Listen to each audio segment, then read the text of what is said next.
How about that? Hi. Does it work? Hello? There's no sound.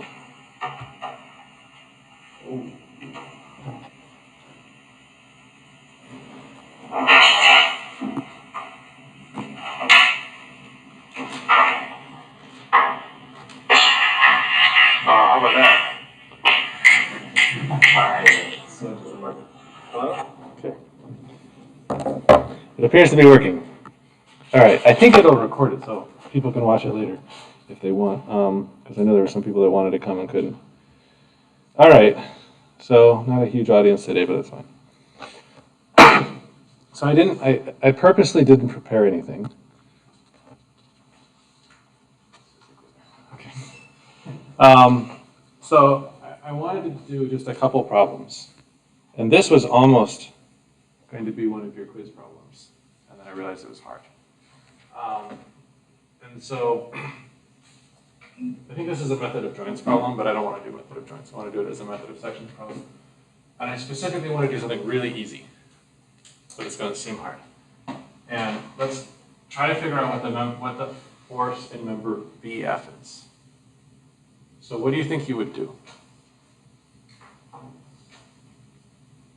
So it's a truss problem, first thing to recognize, right? And what else is important? Use methods of sections. Okay, use method of sections, right? Why method of sections? Because if it's the joints of B to F, it's crossing, and if you cut it off, you're able to find the force BF, BA, and EF as well. Right. So if I make the cut between AB, BF, and EF, right, I'll have three unknowns, right? And I won't even have to worry about the reaction forces because I can consider the top. Okay, good. We could do method of joints. It's not crazy terrible, but it's not it looks easier than you might think. So if you were to do method of joints, what would you do? Okay, you start at D and work your way down or something like this, right? What about like trying to solve for the reaction forces? The movement around the whole body. But can you solve for the reaction forces? So what's at A? A fixed support pin, right? And what's at B? Same thing. So that's four unknowns. So if you try to solve the forces at A and B and A and F, sorry, it's not B, it's F. It's too many unknowns. You can't do that. And if you try to do it, you'll get something wrong. All right. So what you can do instead is to do that. What I just said. So let's take a section. And drawing it carefully here is kind of important because it kind of will show you. This would have been a really cheesy quiz problem. So there's my section. You don't have to be super accurate. Like that cross piece actually has no real relevance here. And there's my cuts. And so then I'm going to add some forces. So at C, oh, that's heavy. I have 500 pounds. Turn that up a little bit. And at D, I also have 500 pounds. That's kind of fun. Let's try something in the middle. Right? And then, of course, I'm going to add my forces. So what am I going to add well, I'm just going to add all tensile forces because it's late in the afternoon. I don't want to think that hard. And I'll name these things. So one mistake that I see is, it won't happen here, but should you call it FEF or FFE? It doesn't matter. But if you're doing method of joints, don't make two forces. So I always just do it in alphabetical order because that way I'm forced to only do one. So FBF and FAB. Okay? And now we got to start adding some stuff to make things work here. So what do you think is a reasonable... Before we add too much, let's actually decide what we're going to do. So what would be your approach here? Remember, we want FBF. Use the sum of moments. Okay, use sum of moments. And why is sum of moments always a good way to go?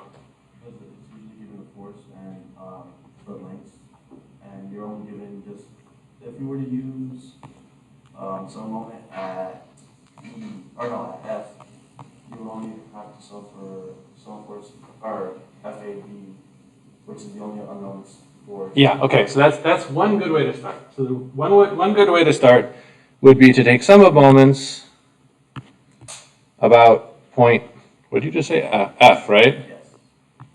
And that's the point where FEF and FBF intersect. Except that's not great because that gets rid of one of the, that gets rid of the thing we wanted, right? So, but you've kind of stumbled across something really important, right? When I want to take the sum of moments, I want to take the things that I don't want in that equation, right? And I want the sum of moments about its line of action. And if there's two things I don't want, then I'll do it at the intersection of those lines of action. So what don't I want? AB and EF. Now, that intersection is going to be up a ways.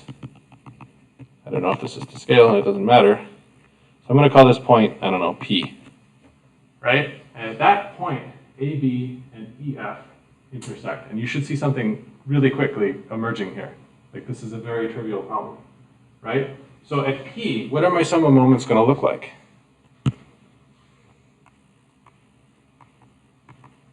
I really wanted to use this in the quiz, actually. So, do I have anything from AB? Of course not. That was the whole point, right? I don't have anything from AB, and I don't have anything from EF. And what am I going to get from 500? 19. Don't think. Let's not think more than we have to. So I'm going to just call this D. And I'm going to call this, what's this one? It's D, because P's in the middle. I always end up rewriting a lot here because I don't. Right? And so you should realize something really quick here. You're going to get 500D minus 500D. And then what about BF? So you can be very lazy now. You can say, well, I'm just going to take the line of action of BF, and I'm going to find the point at which it's perpendicular, and I'm going to call that like D perpendicular or something like this, right? I don't know what it is, and I don't care. It's just not zero. That's the only thing I care about, right? And so I'm going to have, is that going to be a positive moment then? So this is minus 500D, and then FBF, is that positive or negative? Not that it really matters here, but so I'm going to have plus D perpendicular times FBF, and of course 500D minus 500D is 0, and so you're going to get that FBF is equal to 0, right? So this one's cheesy. Now that tells you some more stuff, right? So now the moment that we've determined that this thing is 0, what else can you tell me about this truss? BE would be 0? Right, BE has to be 0 because if I think of sum of forces at the joint B, method of joints, right, I'll have two forces along this direction and something going not in that direction, so that something has to be equal to 0. And of course, if that's equal to 0, now what? CE is 0. And so now the problem becomes pretty trivial, right? So now you could use method of joints or something else to finish it, right? And if you use method of joints here, what would you need to do? How many joints would you need to analyze? So I'll highlight them. Well, you need to do C, and you need to do D. Would you really need to do B? You're going to have something this way is equal to something that way. So whatever the force is here is going to be the same here, and whatever the force is here is going to be the same there. So this problem is actually in the method of joints part of the book, but it's kind of funny. If I wanted to get the stress in every single member, I might be even better off just to do method of sections, then use that to figure out the 0 force members, and then just use method of joints to clean up what else is rest. Right? And you wouldn't get that from method of sections that easy, because could you start at joint C with method of joints? Remember, we don't yet know that this is 0. No, because you'd have 1, 2, 3 unknowns, right? And 3 unknowns is too many for method of joints because you can't use sum of moments. So you'd have to do D, and then doing D, I guess you could do C. So actually, I guess it's about the same, right? So it wouldn't be that much different. All right, so any questions? It is still possible to do some moment at F, like we still get the same result? Just like. Sum of moments. Oh, yeah, you, of course. If you get a different result, then everything I just taught you is complete garbage.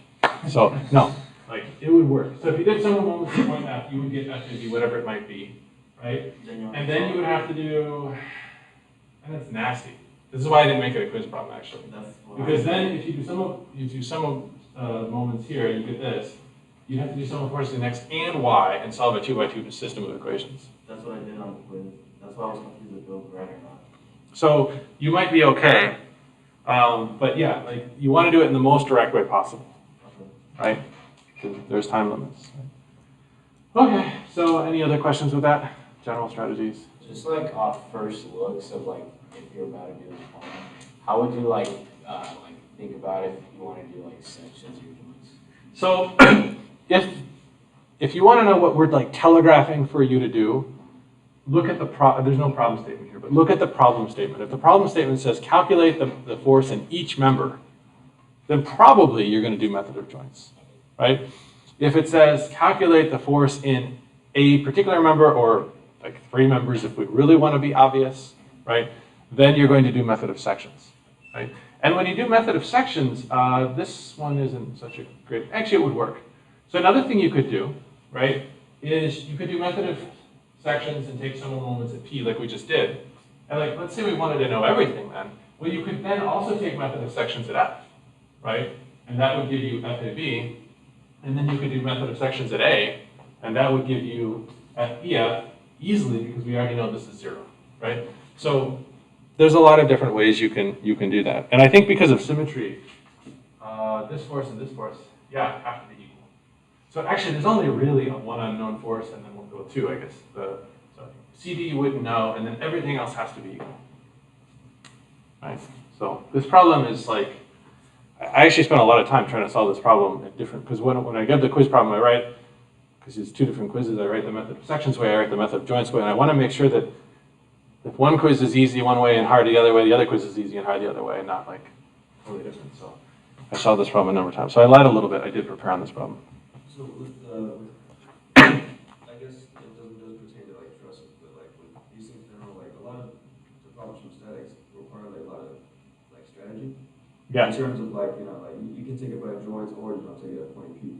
What's like a good indicator that of like it's very relative to each question. Like what's a good like indicator that it'd be better to take a point like some moments around like a center point, or like it'd be better if it's like around like a line of action of 2 forces. So, well, I mean, you can't, so in 2D, you can't, in 2D you're always taking moments, they're always going to be like out of the board, right? So you don't take, in 2D you don't think of like taking moments about an axis, like you do in 3D, right? So in 2D problems, you're simply going to look at how many unknowns you have. You're always going to have, if you have a solvable system, you're going to have 3. And so when you take sum of moments, you always want, if possible, to eliminate 2 forces, right? And you can always do that unless you have like 3 forces that are parallel to each other. But if you have 3 forces that are parallel to each other, I don't think you can satisfy equilibrium. Is that right? Because there's no sum of forces in X. Yeah, you'd have a problem, right? So if you have 3 unknown forces parallel to each other, then it's not statically determined. Now you can't have that if it's a member of a frame or machine, but that means you'll have to solve another element first to figure out what at least one of those forces is. What would be another way of solving that or knowing that FDF is 0? That's it. Okay. So that I can think of. So I mean, ways that I can think of is if you did sum of forces at you can't do method of joints initially at C because it'd be too many. So if you did method of joints at D, let me think about this really carefully. So if you did method of joints at D, and then you did method of joints at C, you would get that CE was 0, and then you could kind of work backwards to see that it's a 0 force member. I'm trying to think. I think it's possible to say, like, I have a sum of forces here that's equal to 0. I think you can actually kind of reason that this has to be 0, but it's like kind of hard to explain. Like this problem has to be solvable on its own, which means that this horizontal force between CD is something, right? It has to have a value. which means that when I solve, and this is the equation, it has to be the same thing, right? And we know the vertical force of this has to balance, okay, I'm not sure. I don't want to make that claim. I'm trying to say that if you solve this, then if you solve this, it kind of should imply that this has to be equal to 0 too, but I don't want to make that claim. So method of sections is the way, or kind of 2 steps of method of joints. All right, let's move on to the next problem. So this problem I think is easy. So it's simply a beam that's supported by so first thing is when you see these problems, you have to be able to recognize the constraints. People complained on the midterms like, oh, you took off a lot of points because I had the wrong reaction forces. Like that's going to be even worse for you going on the final. Like you really have to recognize the reactions because otherwise you're solving a completely different problem. And we talked, like the instructors talked about this. Like, well, should we just give them credit if they solve that problem correctly? Well, what happens if the problem that you make instead is like really trivial? So do we, like, there could be like a really cheesy way you could do a problem. I'll just take the hit there, I'll just make it a super easy problem and I'll solve it. Like, that shouldn't work. So, you really have to know these, okay? So, you have and we'll say in the problem statement what they are, so you'll have 2 things to look for. One is the picture, but even more importantly, make sure you read the problem description. And we'll use words that are like to the most that we can that are in the book, right? So this is a pin, right? Fixed pin, which means it lets it rotate but not translate. This is a rocker, right? A rocker means that it can go, it's the same thing as like a ball, like yeah. So it doesn't prevent it from moving left and right, but it prevents it from moving up and down, and it can still rotate because it's pinned, right? This is a pin in a slot, which means that it would let, let me think about this. So this beam can move along the direction of the slot. So beam AC can move along the direction of CD, right? Now that can't really happen because this one can't move, so it means that they can rotate in some complicated way.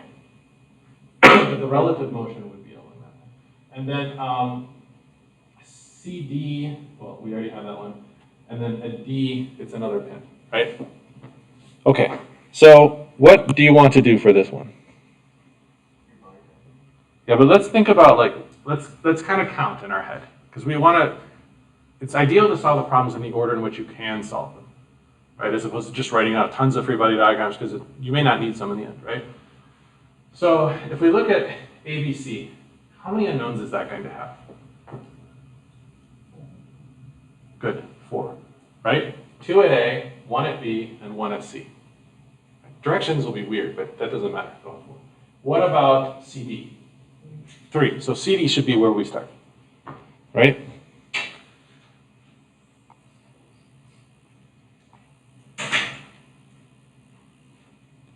So here's CD. So we know at D, I'll have, hopefully this is old hat for you now, so some dy, and let's see, do we want to think about this? I'm just going to guess. I don't know which way it's going to be, so dx. So I just chose positive directions. I haven't even given a coordinate system yet, but they're going to be positive based on the coordinate system. I think I'm going to use, right? And then we have a 600 Newton force that is acting perpendicularly to CD. 600. And then what do we have at C?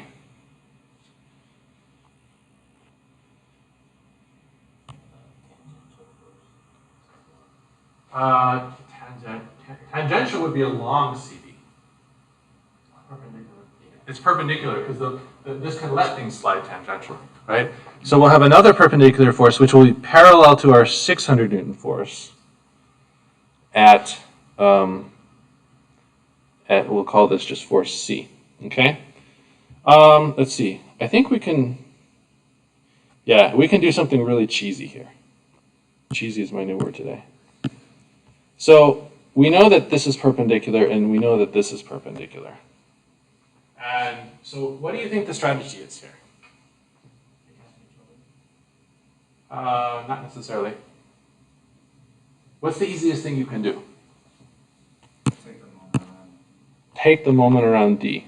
That's exactly right. And the reason why that works is Now we know that this distance is 1.5 meters. And so if we take the moment about d, and this distance is 1.5 meters,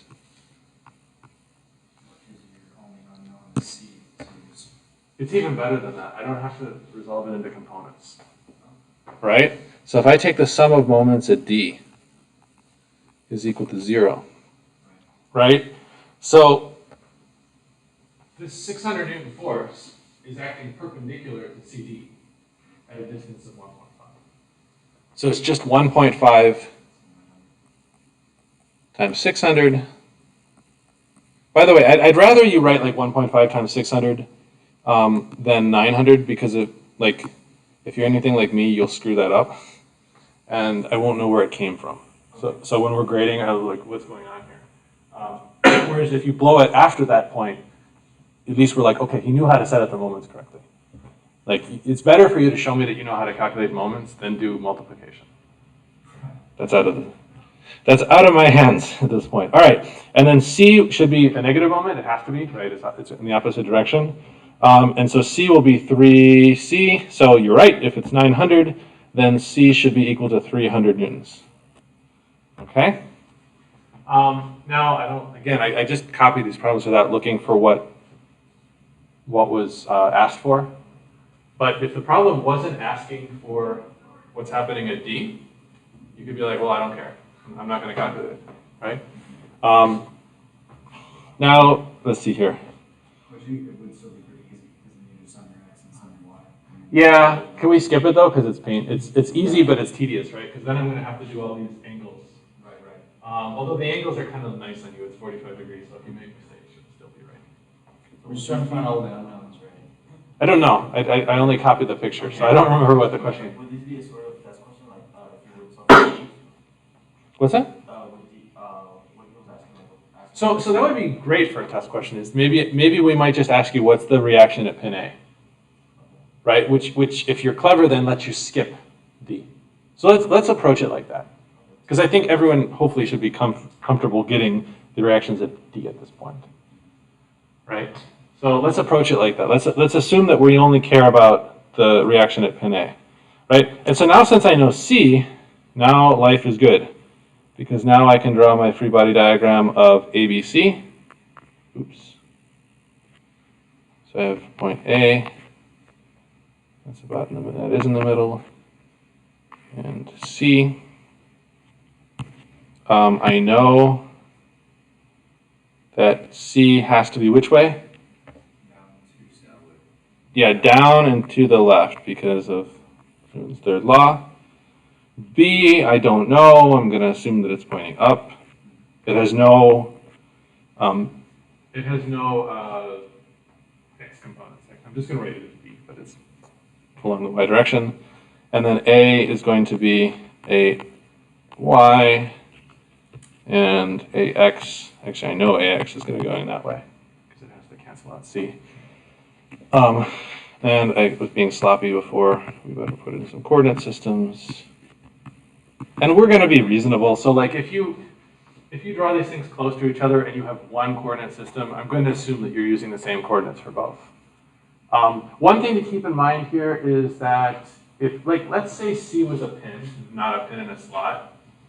If you do a coordinate system here and you have Cx and Cy, and then you do a coordinate system here that goes like tangent, and then you have Cx and Cy, Cy is not equal to Cy.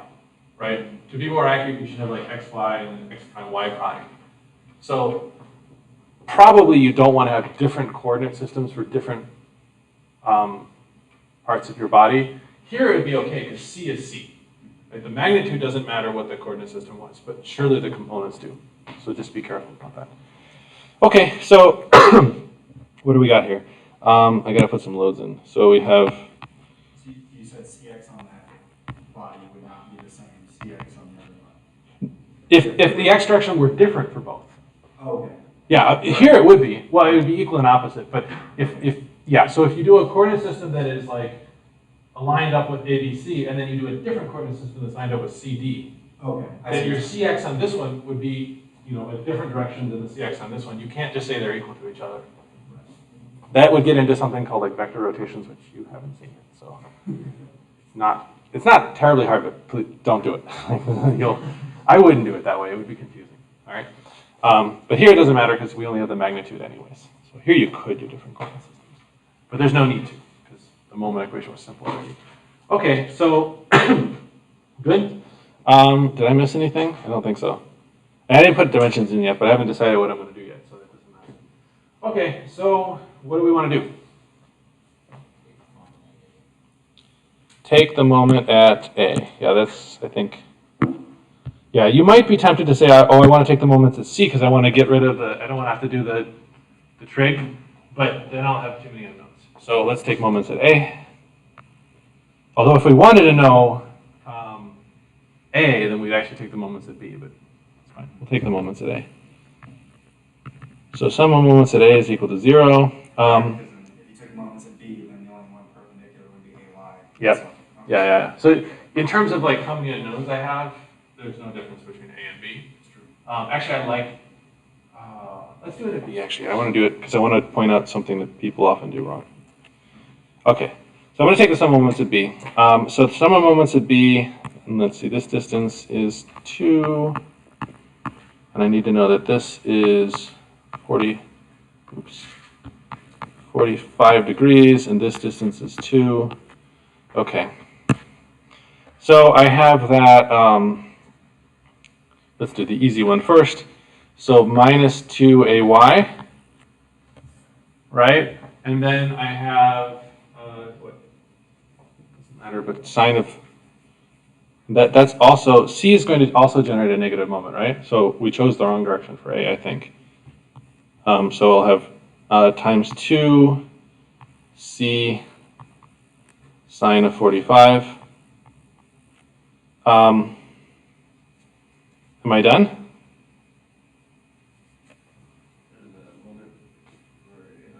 Yeah, so this is something we sometimes see.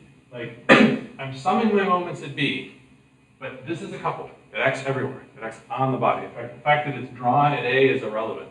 It could have been drawn anywhere on that beam. I think it does matter that it's applied to this beam and not that beam, right? So we didn't add it to this system, right? We didn't add it to the sum of moments at D for CD. I'm repeating myself because the people, anyone watching the video won't be able to see what I'm pointing to on the screen. All right, so that's also going to be a negative moment, right? 800 Newton meters. So given that C is 300, we could solve this, right? So we would solve for CY, and actually we could have done sum of forces in X straight away too. Is that a positive number? Which one? That 800? Oh, no. No, it's negative. Rotating, yeah. Yeah. Yeah, so everything's negative there, I think. Yeah. Except A, which you said, well, potentially.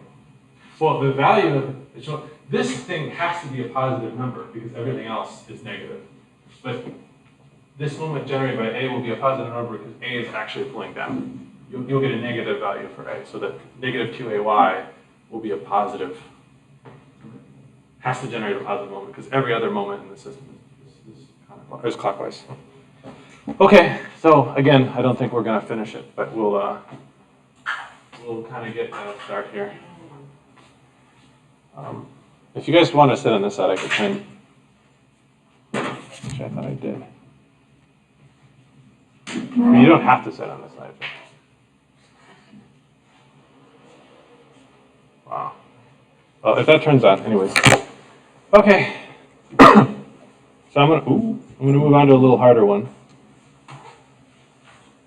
So again, the harder they get, the more important it is that we think through what to do before we do it. And those of you that just came in, I think this is going to be on YouTube. I don't know if the sound's going to be terrible or anything like this, but it was working, so it should be there. It's actually live streamed. But, okay, so what do we have here? So we have AB is a member, BC is a member, special type of member, AD is a member, and EDC is a member, right? And again, I didn't really pay attention, so I have no idea what what we're trying to solve for. So let's just solve for some stuff. Like worst case scenario, we solve for every joint, right? So straight away, can we treat the whole thing as a body and just solve for the reactions at A and E? A and E, oh. Are you sure? Count, right? So how many unknowns do you have here? 2. How many do you have here? 2. No, you can't. It's 4 unknowns. So what could we do? So let's look at member AB. How many unknowns does it have? 4. So it has 2 from the wall, right? What are you going to do with this thing? 2 force members. 2 force members. So that's 3 unknowns. And then what about this one? That's also 2 force members. So now it has 4 unknowns. So we can't do that number, AB, right? Not yet, at least. If we look at EDC, we have 2, 3. Wait, no, that's not right either. Okay. This one's going to cause us some trouble. Okay, so I think I see what's going to end up happening. Let's see. You have to split the bottom. No, we're just going to have a system of equations. I think this is going to be a little harder, right? So we'll have 4 unknowns, like you just said, right? And 3 equations. Okay? So maybe I'll write that. So from A, B, we have 4 unknowns and 3 equations, right? And from EDC, I think it's the same picture, right?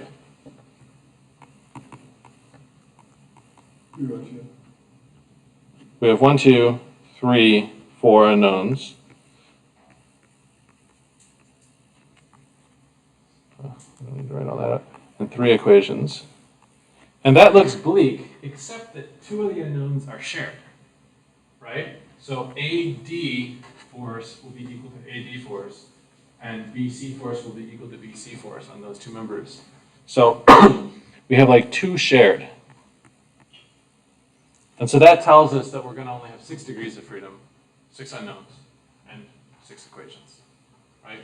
And let's cross our fingers that they're not like bad equations, right? And we might have to be a little strategic in terms of choosing, like here we may want to be really strategic in terms of choosing where we take our moments so that we're solving the smallest system of equations in the end.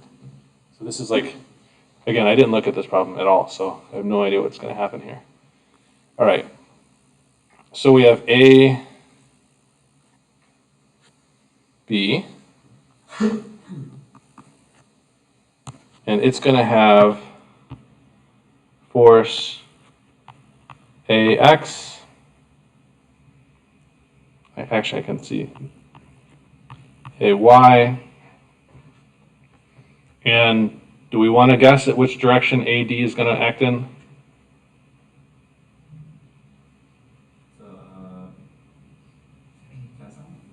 Sure, I have no idea. So AD.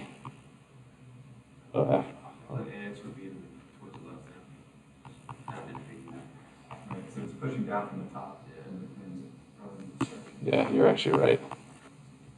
Let's make that one. Let's make that one the way we think it's going to go. All right. And so this one, so what do we do with the angle here? There's a trick. Yeah, it's a 3, 4, 5, right? So it's 3 across to 4. If in doubt, you can always compute the angle, but it just takes more time. So that's a 3, 4, 5 for FAD.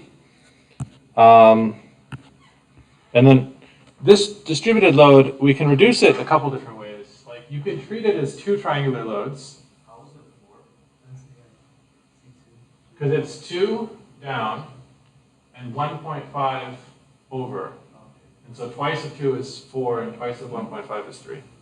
Oh, Those aren't distances, those are like ratios. It's saying like for every 3 I go over, I go 4 down. okay. Right? So you're just making like a similar triangle to what you've got. And why did you say the X would be pointing that way? So the reason why AX is going to be pointing that way, and the reason why I sort of lied, there's an easier way to do this now that I think of it.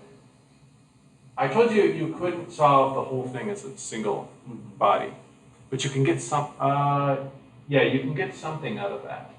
You know that there's no forces applied in X on the body, so you know that EX plus AX or whichever directions they have with the right signs, has to be equal to 0, right? And if you take the moments about A, right, it's just going to be generated, like, none of the A forces will make a moment about A, and only EX will make a, EX will make a moment about A. EY would not, because it'll have the line of action of A. And so you can calculate EX right away, right? And it's actually kind of straightforward to do it, because you'll just have 2 forces. Okay. Right? So maybe that might be a better way to do this. And then because you know EX, then you'll know AX. So this probably just became a lot easier. Yeah. So sometimes you might be like starting something and be like, oh, wait a minute. There's an easier way to do it. But let's just go ahead like we didn't think of that yet. All right. And then at B, I don't know. Let's say up. So we'll have we'll call this F, B, C. Just be careful about your naming here. If you call it BY, that's okay, except that BY will have to point down when you get down here. Right? If you want to avoid having to do like a 3-by diagram of BC and solve that. So I'm just going to call it FBC because BC is a 2-force member. That's my convention. For the distributed load, what I was saying is you could make it 2 triangles and make 2 forces, but it is still a triangle, right? It's just not the triangle that you know. The triangle you know is the one where it's high on one side and goes to 0. But like the area of that triangle, you know how to do. It's like 3 across and 4 tall. So it's 4 times 3 over 2, so that's 6 kilonewtons, right? Directly in the center. Directly in the center. Key point, yeah. It's directly in the center because this thing is symmetric. Right? Cool. So now we're done with AB. At least, well, we're done except for we don't have any dimensions yet, but since we haven't really thought about how we want to do any sort of, now looking at it again, I realize we made another mistake. Can we get FBC? Okay, just take the moments about A, right? So maybe we'll do that. So like, the analysis we did up here to show how many unknowns we had told us we couldn't solve for all the unknowns. It didn't tell us that we couldn't solve for any of them, right? So I can tell you already, we're not going to solve any system equation. Everything's going to be one unknown, right? Because I can see things falling into place. So sum of moments at A is equal to 0. So now we better put some dimensions in here. So this is 1.5 and 1.5. And so what am I going to get? I'm going to get minus 1.5 times 6 and plus, so we made a good choice there, 3 FBC. And so FBC is what, 3 kilonewtons? I think, because 1.5 times 6 is 9, divided by 3 is 3. So we have something. Oh, that's FBC. But we can't solve for we can't solve for AY because we don't know we don't know FAD. So sum of forces in Y will still give us too many unknowns, right? So what do we want to do next? So since we know that, I think we can just do the next one. I think we can just jump to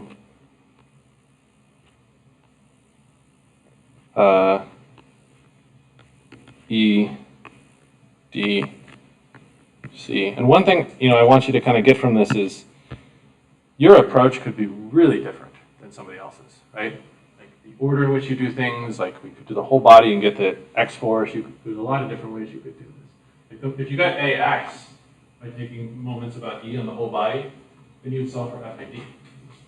Right? So you could actually solve all the unknowns here. But we're just going to do it this way. Okay, so E, we have EY and EX. So let's see, if AX was pointing that way, then EX probably should be pushing. And FD is going to be acting. Did I do it right? Yeah, so the way to think of it is if FAD is pulling on AB, it has to be pulling on EDC. It means that 2-force member is in tension. And don't be confused. Okay, don't be confused that you might think, oh, this force is pushing on this member. No, it's pulling on this guy, and if I draw a 3-by diagram of this, it would be pulling. So just be careful about that. So FAD. And let's put a triangle here. So this has to still be 4 down and 3 up. Oops. Okay, the eraser's too sensitive. All right, you'll just have to take my word for it that that's a 3. And for force C, which way is it gonna act? Yeah, it's pushing. So F, B, C. Oh, I completely did not see that. All right, so 5 kilonewtons down, very good. All right, so now we can take, what do we want to do? No CX. And no CX. Is that Yeah, it's no, there's no CX because, right, we just said that BC is a 2-force number. So we don't have a CX. If you did do a CX, then you would have then on the top you would have a BX and a BY. And you have to do another free body diagram of BC, and your free body diagram of BC would tell you that BX and CX have to be equal to 0. So it's not wrong, but you just added like quite a number of steps that tells you nothing new, nothing that you needed to know. Is there an instance where, obviously BC would be a 2-force number? So what instance would there be like a CX at that pin? Oh, like if you apply the load CX? Like if instead of downwards, this force was going to the right, let's say? Or just like a variable, for like a pin support. If it's like against a wall or ground, then we have like CX, CY. Think about this. As long as the member only has 2 forces on it, it's a 2-force member. Right? So it's a little complicated. So even if this 5 Newton force was pulling to the right, you could still make BC a 2-force member. But you would have to think of it as like, okay, the member is just the member, and the force is applied to the pin, right? And so the member would still be putting up and down force on the pin. So those, yeah, we're kind of doing it that way here too. All right, so there we go. Cool. So what did we want to do here? So we could do the sum of moments about E. Yeah, sure, that would give us FAD. So sum of moments about E is going to be equal to, I need some more distances now, so this is 1.5, and this is 1.5, right? And so sum of moments about E is going to be, so I think we have a sign error here, right? Not a sign error, but not everything can be pointing in the same direction here. So we'll have minus 3 EY, wait, I'm sorry, I don't know what I'm doing. Sum of moments about E, right? So we'll have 4/5 times 1.5, which maybe it would be easier to write that as 3/2 FAD, and then minus 3 FBC, which we know, minus 5. And so that tells us that, minus 5 times 3? oh, yeah, minus 3 times 5. And so that tells us that, so FBC is 3, so that's 9 plus 15, so it's 24, right? So I have 24 Newton meters on the right-hand side is equal to 12 tenths FAD. So FAD, divide both sides by 12, I get 2 times 10 is 20. If I didn't screw something up. Right? So I get 20 newtons for FAD. And is this thing, I mean, at this point we could kind of just blast through the rest, right? Because if we know that FAD is 20 newtons, then we know that 3/5 of that, so 15 newtons, is to the left. So EY is 15 newtons to the right. Let's just check that. I'm just kind of curious. So sum of forces in X is equal to EX minus 3/5. I just want to show that like everything works, and it'll be really embarrassing if it doesn't. So EX is equal to 15 newtons, if I kind of got that right, because what, 4? No, I screwed up, didn't I? Because 20 divided by 5 is 4, times 3 is 12 newtons, right? And so If, what's that?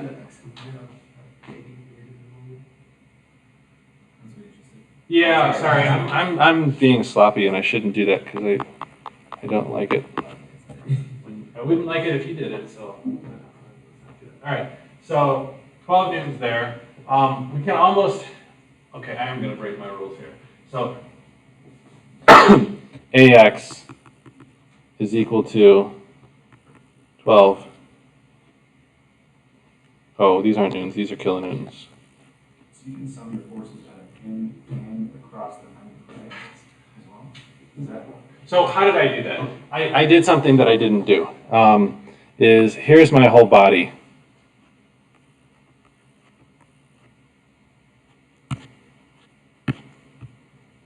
So I have, oops, AX and AY.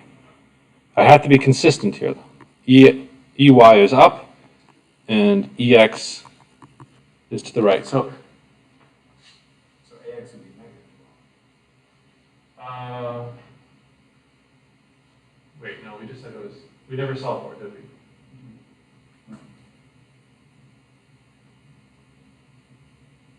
Yeah, AX would be, no, because EX is pointing to the right and AX is pointing to the left. So it's positive 12. But it's acting in the negative x direction, right? So if they're pointing focus in direction, then AX would be. Yeah, but I'm choosing them so that I'm trying to choose them positive. So sum of forces in x is equal to EX. I'm kind of working backwards now. AX is equal to 0. Therefore, AX is equal to 12 kilonewtons because EX is equal to 12 kilonewtons, right?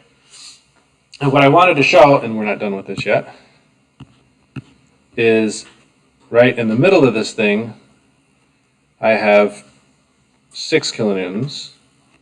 And on the right-hand side of this thing, I have 5 kilonewtons. And so if I took sum of moments about A, like I previously said, I'm going to get EX times 2. I'm going to solve for something we already know. So this is redundant what we're doing, but we had better get that EX is what we previously solved for, right? So I'm going to get, it'll be negative 2 EX, right? Because that is, no, I'm sorry, it's positive, isn't it? Yeah, it's positive. So we have positive 2 EX. And then I have the 6 kilonewton forces acting at what distance?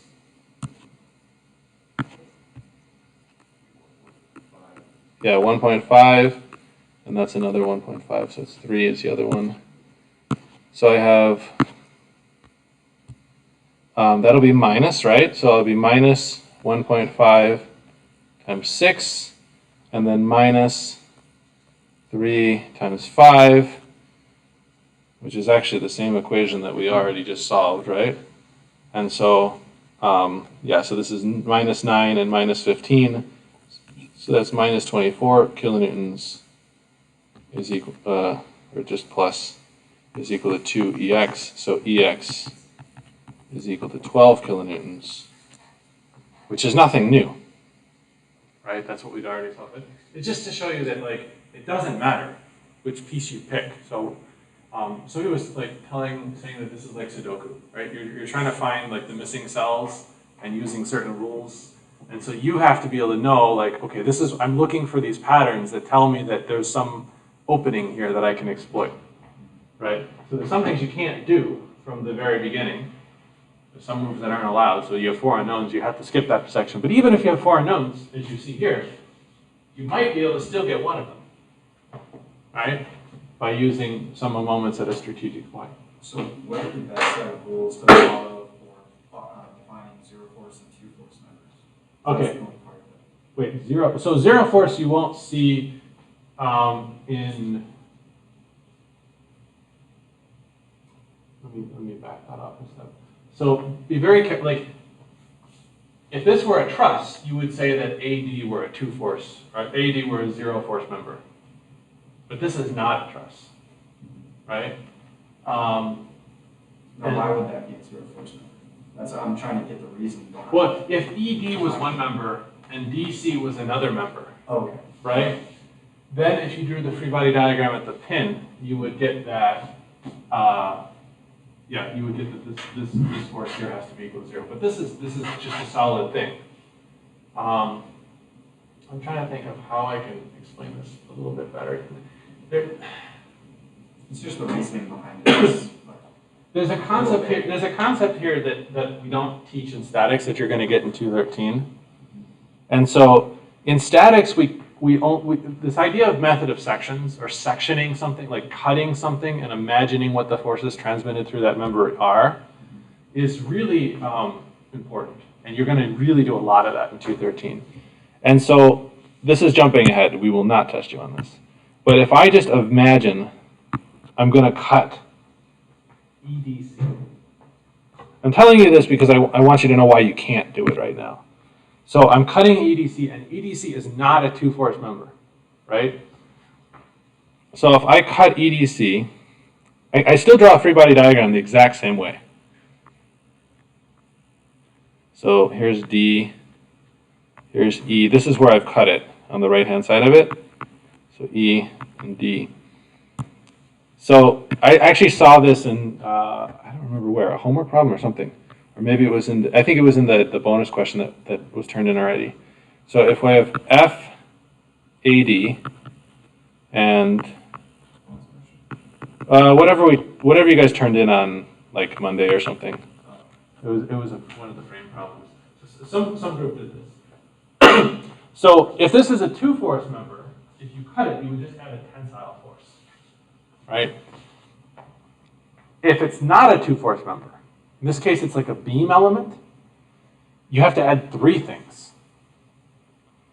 You have to add what's called the axial force. That's the same thing as what you would add if it was a truss. Then you have to add, and I'm not drawing this in any particular direction, the shear force, right? Because if I have a cantilever beam, or even this thing would work as a cantilever beam, or my phone, let's say, right? And I apply a force downward, right? And if I've clamped the right-hand side, like if I imagine a virtual cut through it, there must be a force pushing up on that surface, right? That's a shear. It's called a shear force. And then the last thing I have to add is an internal moment, right? And so those three things are carried in the cut of a beam element. Truss element is only P. A beam element is all three. You should not try to use this in this class. I'll be impressed, but like there aren't many scenarios where it would be the right thing to do in these problems, right? But you're going to do this all over the place in 213. And you're going to use these things to figure out, like, okay, if I load this, how much is this beam going to bend by? And more importantly, what will be the stress in the beam? And the stress you'll use to determine whether or not the beam will break or not. Deformation. Okay. Yeah, so deformation stress. And you can also do things like solve statically indeterminate beams. Stuff like this. So conceptually, if I'm imagining that beam being cut, if I can't see if I can't imagine there being another force on that, then I can determine it to be a two-force number. Like in this case, we have the pressure from the top going through BC, which would cause it. Well, I mean, if we go to this, if we go to A, so AD is clearly a two-force member. There's a force acting from the pin at A, one acting from D. Right? AB is not, because it has a force coming from the pin at A, and it has a force coming from the pin at B. But then it also has like a statically equivalent concentrated load at the midpoint. So it's a three-force member, right? Yeah. And you could use the tool of the three-force member. So what it tells you is that the force acting at A, and the force acting at B, and this force, their line of actions intersect at some point. I'm pretty sure it won't help you in this problem, but it is there, right? Yeah, one of the rules for a two-force member is that they're parallel to the beam itself, right? So they're intersecting. Yeah. And so I don't know, when I imagine like point D for the beam AD, I imagine since it's at an angle, like I don't know, for some reason I'm imagining that there's an X and a Y component to it. For which one? For point D. Well, there is an X. I mean, this force is acting along that way. Right, and so for some reason I want to put dy dx Oh. instead of F A. So you, yeah, you can put dy and dx, Okay. but Yeah, no, This it's is- adding this too is- many variables. this is a very heavy thing, and I don't think you should do this. So if you add a dx and a dx and a dy, then you have to specify the relationship between dx and dy. And the relationship between dx and dy is that The angle of the magnitude. dx divided by 4 has to be equal to dy, or the other way around, dy divided by 4 is equal to dx divided by 3, or something like that. I mean, negative dx. That's why I'm like really hesitant, because like that one's a little hard to do. Dx has to go that way, Yeah. right? So the force dx would have to make like a similar triangle as this. And so we can eliminate those two, just assume the magnitude, and then that's it. And then we can. Yes, angles later yeah, when we yeah. solve. So the key point is this force acting at D, we know its direction, but we don't know its magnitude. If we don't know the direction or the magnitude, that's when we add x and y components. There's another way you could do it, but it's really not good. It makes your life harder. But I want to illustrate it because I think it helps you see. Oh, this is getting messy. So if I just look at point A, right, and I'm just going to look at, let's look at this point E, because then I don't have to worry about the two force member, right? So I force E, and at point E, I have a force to which I do not know the magnitude or the direction of that force. So we can do EX and EY, and that happens to be the most convenient way to do it. The other way I could do it is I could say, well, I have this force E acting at some angle theta, right? And so now I have two unknowns, but these are yucky unknowns. Because now in my equations, I'm going to have cos theta, sine theta all over the place, and I don't know theta. And that makes the equations nonlinear, which is really not what you want. Right. And so if you were to solve those nonlinear equations, what would you do? You'd say, okay, I'm going to do a variable substitution. Everywhere I see e cos theta, I'm going to call it ex. And everywhere I see e sine theta, I'm going to call it ey. So if you do it this way, you're adding more pain. And in 3D, like, God help you, because you'll have two angles and an unknown magnitude. So just add ex, ey, easy. Or in here, you'd add ex, ey. Right, so that's the easy, that's the way. But you're doing the same thing. So you're adding you don't know the force magnitude, you don't know its direction. That's equivalent to saying you don't know its components. So if I look at that number and I say, I know the direction, I just don't know the magnitude, and it's only interacting at 2 points, I can assume FA as the two force member. Yes. Okay. Yeah. Okay. But you're going to also assume it with a given direction. Okay? Thank you. Okay. What's the difference between a truss and just like a structure? The difference between a truss and a structure. So, let me think about this. All trusses, I guess you could say, are structures. But all structures are not trusses. So what makes a structure a truss is that every member has to be a two-force member. Oh, Right? So this has some two-force members and some not two-force members. Right? So at point D, is it? But D is a point, right? So if ED were an element, like if you cut, instead of using one piece, you use two pieces, right? This would be completely different. But then still this guy would not be. So if you wanted to make this a truss, the way you could analyze this like a truss, but you would get different loads, is you take, this was 6 kilonewtons, so you can add 3 kilonewtons here and 3 kilonewtons here. So it's kind of statically equivalent, right? I'm taking my load and I'm just distributing it out to the nodes. That makes this a two-force member. That's already a two-force member, that's already a two-force member. And then I'd have to chop EDC in half and make it as two elements. But I think, yeah, you'd have problems. It wouldn't. didn't tell. Well, no, so you notice none of your trusses, you'll never see a quadrilateral. Because it's not, I don't think it's stable.